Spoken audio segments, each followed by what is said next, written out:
In this video, I'm going to show you how you can create a function so that you can sum by background color. So if you had a big sheet of data and you're finding ones that meet your interest, you might want to put colors on them to make them stand out. So let's pick some standard colors from our drop down on our background color here. And so I'm going to first of all select yellow. And so now I'm going to pick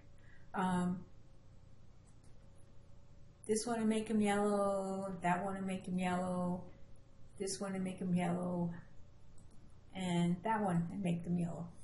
So I would like to sum up all of the cells that I've colored yellow. So what I'm going to do is I'm going to use the function that I've created, and I'm going to go equals sum. Here it is right here. It's already on my list. Sum by color. Okay, so I'm going to select that one.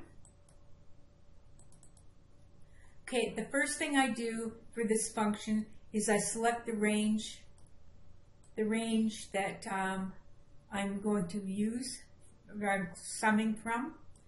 And then the next thing I'm going to do is I'm going to select the color that I would like it to sum.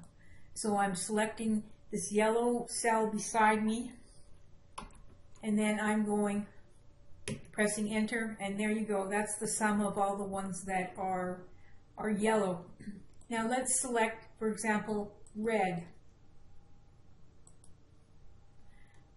And then the other way we can do this is we can take the format painter,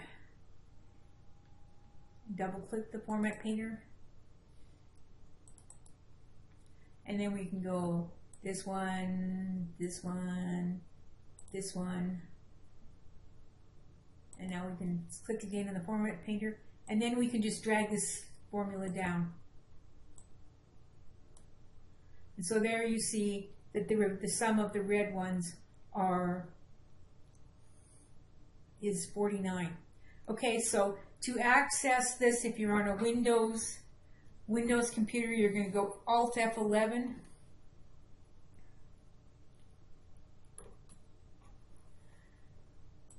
And this is the code for my function. I will, of course, include this in the description of my video. So we're calling it cell range, cell target as range, cell target as long, sum as long, C as range. So every cell is a range, and so the target cell is CFColour, and that's pulling up our other little function here, target cells, and then we go for each cell in range. If the color equals yellow, if equals target color, then you sum it, and sum equals sum plus the value of C, with the value of each cell. So then it displays the end, what the total sum is. I will, of course, include the code in the description of my video. Please subscribe.